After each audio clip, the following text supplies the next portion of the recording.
Police বিএনপির নাম নিলেই যখন গুলি করে আমি তখন থেকে বিক্রি করি। 28 অক্টোবর 5 লক্ষ টাকার বিরিয়ানি বিক্রি করছি। নাইট অ্যাঙ্গেলের মোচরে আমার দোকান ছিল, টিয়ারসেল মারা অবস্থায়।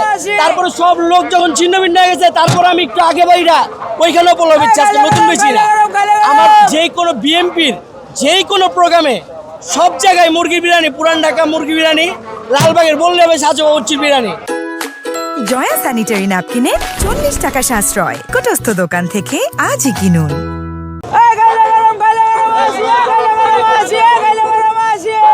তারেক রহমানের প্রত্যাবর্তন উপলক্ষে এখানে যারা নেতাকর্মীরা এসেছেন, অর্থাৎ সকাল হওয়ার পরপরেই এখন পর্যন্ত যেহেতু সূর্যের দেখা মেলেনি, তবে তীব্র শীতে যারা রাত পর্যন্ত যারা, অর্থাৎ রাত থেকে কেউ এক সপ্তাহ আগে, কেউ বা দুদিন আগে, কেউ বা একদিন আগে যারা এখানে এসেছেন, ঠিক তাদের যে আসলে এই খাবার, সেই খাবার এখানে বিক্রি হচ্ছে, তারা এখানে এসে ঠিক খাবার খাচ্ছেন। আমরা আপনাদের দেখানোর চেষ্টা করছি যে এখানে এই বিরিয়ানি এবং খিচুড়ি সেটি আসলে বিক্রি হচ্ছে। আমরা একটু কথা বলবো। কি বিক্রি করছেন ভাই? মুরগি বিরিয়ানি ভাইয়া, ব্রয়লার মুরগি বিরিয়ানি, পুরান ঢাকা লালবাগের। কত টাকা করে? 80 টাকা প্লেট। আসলে এই সমাবেশের জন্যই এই আয়োজন। আমি আজকে থেকে না, আজকে অনেক থেকে পুরানো, আজকে মানে আন্দোলন, বিএনপি যখন আন্দোলন, এটা এই ভ্যান গাড়িতে বিরিয়ানি বিক্রি করে জন্ম দিছি আমি। 28 অক্টোবর 5 লক্ষ টাকার বিরিয়ানি বিক্রি করছি। ছাত্র সমাবেশে পল্টনে 2.5 লাখ টাকার বিরিয়ানি বিক্রি করছি। আজকে নতুন বেশি না, এটার রাস্তায় মানে পুরান ঢাকা লালবাগের বিয়ে বাড়ির সাথে আমরা জাত খানদান বাবুর্চি আজকে নতুন বিক্রি করি না ভাই। যখন বিএনপির আন্দোলন, পুলিশ বিএনপির নাম নিলেই যখন গুলি করে আমি তখন থেকে বিক্রি করি। 28 অক্টোবর 5 লক্ষ টাকার বিরিয়ানি বিক্রি করছি। নাইট অ্যাঙ্গেলের মোচরে আমার দোকান ছিল। কেরানীগঞ্জ জিঞ্জিরার এক বড় ভাই যুবদলের 300 প্যাকেট খাবার অর্ডার দিছে আমারে, তখন প্রাইস ছিল মাত্র 70 টাকা।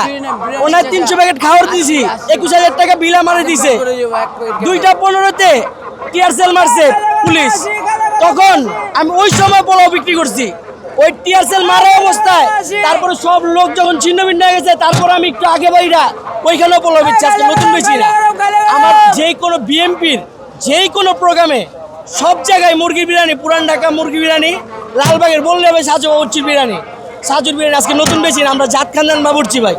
আমাদের খাবারটা আল্লাহর রহমতে ইনশাআল্লাহ টোটালি অন্যরকম, ভিন্ন ধরনের। এই প্রোগ্রাম বলেন, আমি শুধু বিএনপি না, বিএনপি হোক, আওয়ামী লীগ হোক, আর জামাত ইসলাম হোক, যেখানে বড় জনসমাগম হয় ওইখানে আমার এই জিনিসটা আগে। জামাত ইসলামের যে টিএসসিতে যে হয়েছে, প্রোগ্রাম হয়েছে, ওইখানে 5টা ভিডিও আছে। ওইখানে আমি প্রায় 2,30,000 টাকার পোলাও বিক্রি করছি। আপনার দোল চক্কর মোচরে আমার 3টা দোকান ছিল। টিএসসির মোচরে ছিল, তারপর টিএসসি ওই মন্দিরের গেটের সামনে ওইখানে 2টা দোকান ছিল। আজকে নতুন বেশি না ভাই। এখানে আমাদের বিএনপির প্রোগ্রাম যেখানে হয়, ছোট হোক, বিএনপির যে এর আগে একটা বড় র্যালি সমাবেশ গেছে, ওই সমাবেশে আমি 12টা দোকান লাগাইছি। 12টা যেখানে যাবেন বিএনপির যে কোনো প্রোগ্রামে, সব জায়গায় ইনশাল্লাহ অল্প করি আর বেশি করি, সব প্রোগ্রামেই অ্যাটেন্ড থাকার চেষ্টা করি। দর্শক দেখছেন যে এই মুহূর্তে যে বিরিয়ানিগুলো রয়েছে, অর্থাৎ মুরগির বিরিয়ানি, সেগুলো কিন্তু আসলে এখানে যে বিক্রি সেটি আসলে করা হচ্ছে এবং বলা হচ্ছে সাজু বাবুর্চির খাইলে গরম, খাইলে গরম বলে যে হাক ডাক, সেটি আসলে করা হচ্ছে। এবং এখানে যারা নেতাকর্মীরা রয়েছেন, তারা ঠিক এখানে যে খাবার সেগুলো খেয়ে খাচ্ছেন তারা এবং ক্রয় করছেন। এবং আমরা যদি আপনাদের দেখাই যে এখানে কিন্তু খাবারের যে পর্সা সেটি আসলে সাজিয়ে রাখা হয়েছে এবং এর পাশাপাশি এই যে খাবার সেটি আসলে অর্থাৎ 80 টাকা মূল্যে যে মুরগির বিরিয়ানি সেটি আসলে বিক্রি করা হচ্ছে। আমরা আপনাদের সেই খাবার বিক্রি সেটি আসলে আমরা আপনাদের দেখানোর চেষ্টা করছি। আর এইটা হইলো আমার প্রকৃত, এটা দিয়ে ব্যবসা শুরু। আশা করি ইনশাল্লাহ যতদিন রিজিকে আল্লাহ রাখে, যে কোনো প্রোগ্রামে বিএনপি হোক বা জামাত ইসলাম হোক, জনসমাগম যেখানেই বেশি ইনশাল্লাহ ওইখানে নিয়ে থাকার চেষ্টা করব। আজকে কত লক্ষ টাকার টার্গেট নিয়ে এসেছে? আজকে বেশি না ভাই, 2.5 থেকে 3 লাখ টাকার টার্গেট ইনশাল্লাহ। আশা করি প্রায় কাছাকাছি হয়ে গেছে। আর মাত্র ওই যে অল্প কিছু খাবার বাকি আছে, ইনশাল্লাহ আশা করি হয়ে যাবে। এখন তো লাঞ্চ আওয়ার হয়ই নাই, আশা করি ইনশাল্লাহ চেষ্টা আছে হওয়ার মতো। একটা খাবারে কতটুকু পরিমাণ দিচ্ছেন? আমরা একটা খাবার প্যাকেজিং দেখতে চাই এবং খাবারটা একটু দেখতে চাই। আপনি একটু প্যাকেজিং করে দেখাবেন আমাদের, একটা খাবার প্যাকেট করে দেখাবেন। যদি বলেন তাহলে দেখাইতে পারে, কিন্তু ওই যে বলবেন যে ভিডিও দেখে বেশি দিতেছি না, আমার এটার ভিতরে এখন তো স্বাভাবিক আলুটা একটু কমাই দিছি। আমি আগে আলুর বিরিয়ানি বেচতাম, এখন তো মুরগি দিই। আমার এখানে আপনি আলু পাবেন 2 পিস, মাংস পাবেন হাইস্ট 4 পিস। দেখি আমরা আর রাইসের পরিমাণ পাবেন 100 থেকে 120 গ্রাম হাইস্ট। দেখি খাবো। দর্শক দেখছেন যে একজন মানুষের খাবারের অর্থাৎ দুপুরের খাবারের জন্য যে বিরিয়ানি সেটি আসলে বানিয়ে ফেলা হচ্ছে। এটিকে আসলে একজন মানুষের পেট ভরবে? আসলে কি সবার খোরাকি তো এক না, অনেকে দেখা যায় 3-5 এলের ভাত খায়, আবার 3-5 এলের ভাত দিয়ে ফ্যামিলি হয়ে যায়, যার যার খোরাকি যেমন। কিন্তু স্বাভাবিক নরমালি যারা যেমন খায় ইনশাল্লাহ আশা করি হওয়ার মতো চেষ্টা করি।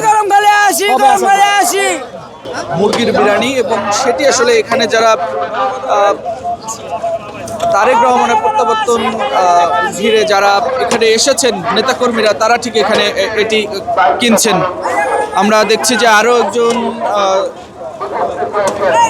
তিনি এখানে এসেছেন এবং তিনি এই বিরিয়ানিটি কিনছেন। আমরা একটু তার কাছ থেকে দেখবো আসলে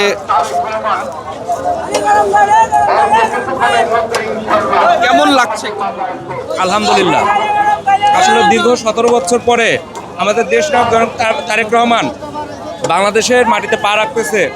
দীর্ঘ 17 বছর বিএনপি সমমনা জোটগুলা অনেক রাজপথ অনেক যুদ্ধ করছে তারেক রহমান সাহেবকে দেশে ফেরানোর জন্য, কিন্তু এতদিন ফ্যাসিস্ট সরকারের কারণে সে দেশে ফিরতে পারেনি। আজকে মানুষের আসলে আনন্দের দিন, একসের আনন্দ। ভাই একটু কথা বলি, এই খাবারটার স্বাদ কেমন লাগছে? আলহামদুলিল্লাহ, রাজবাড়ি 2 থেকে আসছি, রাজবাড়ি 2 থেকে। ভাই একটু আপনার কাছে জানতে চাই খাবারটার স্বাদ কেমন আসলে? খাওয়া লাগবে তাই খাচ্ছি, খাদ্য দুষ্টি জিনিস আপনার কাছে কেমন লাগছে একটু বলুন। মোটামুটি খারাপ না। এখানে তো হোটেল নেই, এই খাবারটি পেয়ে আসলে ক্ষুধা নিবারণ হচ্ছে কিনা?